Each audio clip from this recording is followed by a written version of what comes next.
Bonjour à tous, bienvenue sur Force Naturelle, la chaîne YouTube française où l'on voit ensemble les grands principes de la santé, afin de répondre à des problématiques modernes. Aujourd'hui, j'aimerais débuter une nouvelle série de vidéos, une série de vidéos qui va s'articuler autour du thème de la cuisine. Nous allons donc voir ensemble des vidéos culinaires. Et pour commencer cette série, j'aimerais vous parler du kimchi. Le kimchi, si vous ne connaissez pas, c'est une recette traditionnelle coréenne à base de légumes fermentés. C'est un peu la choucroute coréenne, c'est un plat très populaire dans ce pays. Le kimchi possède un goût acidulé qui vient de sa lactofermentation, nous reviendrons plus tard justement sur ce terme et ce qu'il implique. Le kimchi possède également un goût pimenté, un goût salé et un goût umami. Alors le goût umami, pour ceux qui ne connaissent pas, c'est la 5e saveur. Je rappelle que les autres saveurs sont le sucré, le salé, l'acide et l'amer. Et le umami en fait, il veut dire goût savoureux en japonais. Et pour la petite anecdote, c'est un mot japonais car c'est un chercheur japonais qui a identifié ce goût au début du XXe siècle. Alors pour le kimchi, plusieurs recettes existent, mais concrètement la base du kimchi c'est du chou chinois, de l'ail et du piment.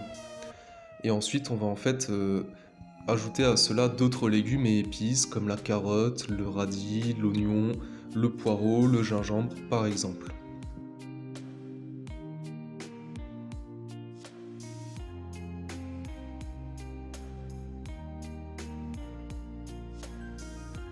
Avant de parler des bienfaits qu'apporte le kimchi pour la santé, j'aimerais qu'on entre vraiment dans le vif du sujet, comme vous pouvez voir que je suis en train de le faire dans la vidéo, et nous allons parler de la recette en question. Alors on va débuter par la liste des ingrédients.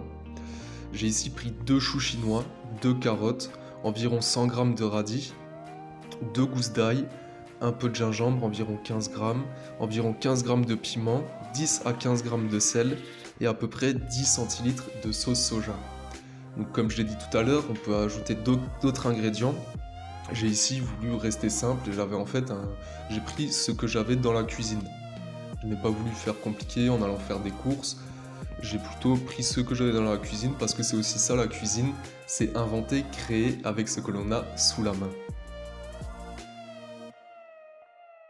Alors pendant que vous me voyez à l'œuvre en train de découper les ingrédients, justement la première étape, on peut dire que ça va être de découper les ingrédients en petits morceaux. On peut les découper un peu comme on le souhaite, mais moi je préfère avoir des petits tronçons, ça va être plus agréable en fait au goût et sous la dent. Après c'est un avis personnel, vous pouvez faire comme vous le voulez.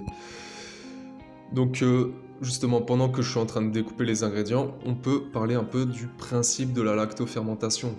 La lactofermentation, ce n'est pas quelque chose de nouveau, c'est en fait une recette ancestrale et traditionnelle. Les aliments lactofermentés sont des préparations, comme je l'ai dit, ancestrales qui permettent la conservation d'un aliment sur une longue durée. C'est quelque chose qui est commun un peu à toutes les cultures. La lactofermentation, c'est un processus vivant. Ce sont en fait des bactéries qui vont venir digérer les sucres présents dans les légumes, les fruits ou le lait. Et de l'acide lactique va en fait résulter de cette digestion, d'où le nom de lactofermentation. Et en fait, la lactofermentation, comme je viens de le dire, c'est en fait de la sous-traitance. On va demander à des bactéries extérieures à notre corps de faire le travail que l'on ferait à l'intérieur. C'est en fin de compte une prédigestion. Nous pouvons maintenant aborder les effets bénéfiques qu'apporte la lactofermentation. La lactofermentation, elle va notamment apporter des probiotiques. Alors les probiotiques, ce sont en fait des bonnes bactéries, ce que l'on pourrait qualifier de bonnes bactéries, des bactéries qui vont être favorables à notre santé et qui vont enrichir notre flore intestinale. Car si vous ne le saviez pas, notre flore intestinale, c'est en fait à peu près 1,5 kg de bactéries, oui j'ai bien dit 1,5 kg de bactéries que nous possédons dans notre organisme et notamment dans nos intestins. Ces bactéries, elles vont digérer pas mal de choses, elles vont également influer sur notre humeur, sur notre santé, que ce soit en bien ou en mal. Voilà pourquoi il est important d'en prendre soin. Un autre nom de la flore intestinale, c'est aussi le microbiote. C'est quelque chose qui devient assez commun et dont on parle beaucoup en ce moment. La lactofermentation va également apporter des prébiotiques. Ce sont des aliments qui vont nourrir notre flore. Les prébiotiques, concrètement, ça va être les fibres dont vont se nourrir les bactéries présentes dans notre corps, car l'être humain ne peut pas digérer les fibres. Je ne sais pas si vous le saviez, mais l'être humain ne peut pas digérer les fibres. Et en fait, les fibres, elles vont avoir deux principaux rôles dans notre corps. Elles vont avoir un rôle mécanique, c'est-à-dire à faire transiter toute notre alimentation, enfin les déchets, tout ce qui en résulte dans notre tractus intestinal. Et elles vont également permettre de nourrir les bactéries présentes dans notre corps. Et il va en résulter de cette digestion de fibres un apport en vitamines augmenté, car les bactéries vont d'une part permettre d'augmenter la biodisponibilité des vitamines en justement cassant toutes les chaînes des fibres, et elles vont d'une autre part synthétiser elles-mêmes des vitamines. Donc c'est vraiment une double conséquence super intéressante pour nous. Et comme je l'ai dit, la lactofermentation va également permettre de faciliter la digestion et l'assimilation des différents nutriments présents d'une part dans l'aliment lactofermenté en question et dans le reste de notre bol alimentaire, dans le reste de notre repas. Et donc de tout cela, il va résulter une amélioration de l'humeur, de l'immunité et de la santé en général. Je ne vais pas faire un listing ici de tous les effets bénéfiques qu'apporte la lactofermentation, vous pouvez vous renseigner sur internet, c'est quelque chose qui est très documenté, mais vous pouvez retenir que d'une manière générale, c'est vraiment la santé qui est améliorée. C'est quelque chose à ne pas négliger. Encore une fois, nos ancêtres, eux, avaient bien compris tout cela, et je pense qu'il y a beaucoup de sagesse et de pratique que nous devrions copier sur eux. Maintenant que nous avons vu ce qu'est la lactofermentation plus en détail et quels sont les effets bénéfiques qui en découlent, nous pouvons revenir à notre recette. L'étape la plus importante quand il s'agit de lactofermentation, ça va être d'ajouter le sel sur l'aliment que l'on souhaite lactofermenter. Ici, ça va être le chou. Donc ici, pourquoi on ajoute du sel ? Le sel va avoir deux effets. Le premier effet va être de tirer l'eau, de vraiment sortir l'eau du légume. Voilà pourquoi on va mettre du sel dans les tronçons de chou et on va ensuite faire égoutter l'eau qu'il y a en surplus. Ça va permettre de ramollir le chou. Le deuxième effet du sel va être de créer un environnement favorable au niveau de l'acidité aux bactéries.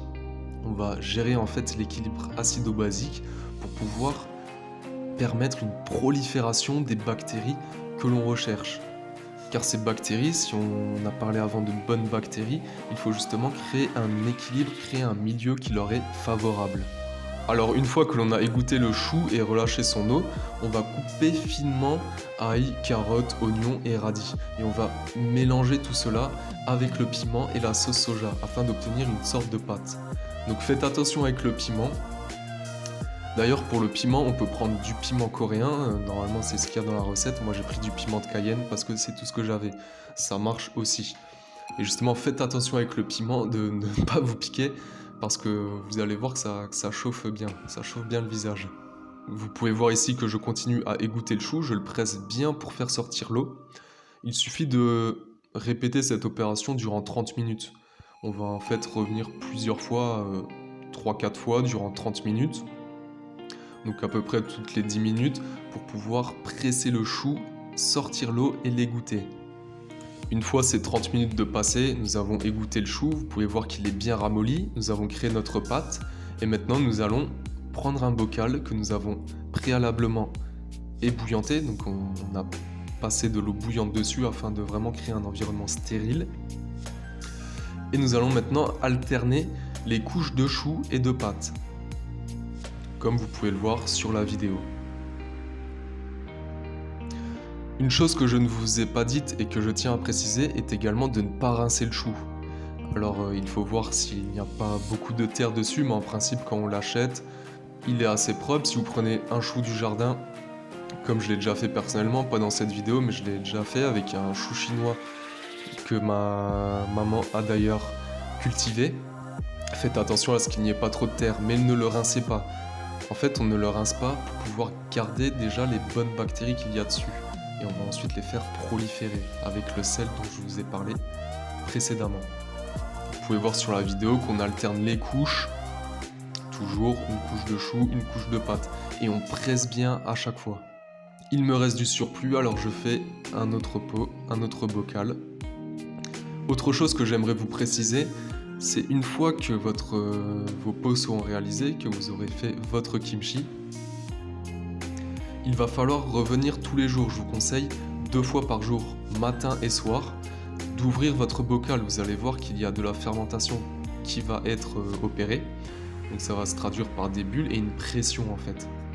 Et il faut justement ouvrir votre bocal pour permettre au gaz, le gaz qui est une résultante en fait de la fermentation, de la digestion des bactéries, il faut permettre au gaz de s'échapper.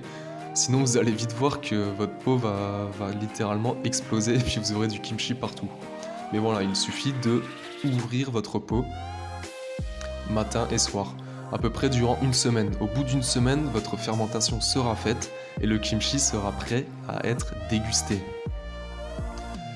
Le kimchi, j'ai oublié de vous le préciser également, le kimchi va se consommer comme un condiment. On va en mettre un petit peu, à peu près 10 grammes, dans l'assiette en guise de condiment. Vous pouvez voir que le rendu est assez bien. Personnellement, je trouve ça assez joli comme couleur. Et vous allez voir que le kimchi est un mets absolument délicieux. Personnellement, j'adore. Voilà pour cette vidéo. J'espère qu'elle vous aura plu. N'hésitez pas à la liker, à me laisser un commentaire. Dites-moi si ça vous a plu. Dites-moi si vous voulez que je continue cette série de vidéos culinaires. En tout cas, moi, ça me fait plaisir de vous partager tout ça. En parlant de partager, n'hésitez pas à le faire, à partager cette vidéo à un ami ou à une de vos connaissances si vous pensez que cela pourra l'aider. Et enfin, n'hésitez pas à vous abonner. Tout cela me montrera votre soutien et me motivera à vous faire plus de vidéos. Je vous donne rendez-vous dans une quinzaine de jours pour une autre vidéo. Et d'ici là, je vous dis force et vitalité.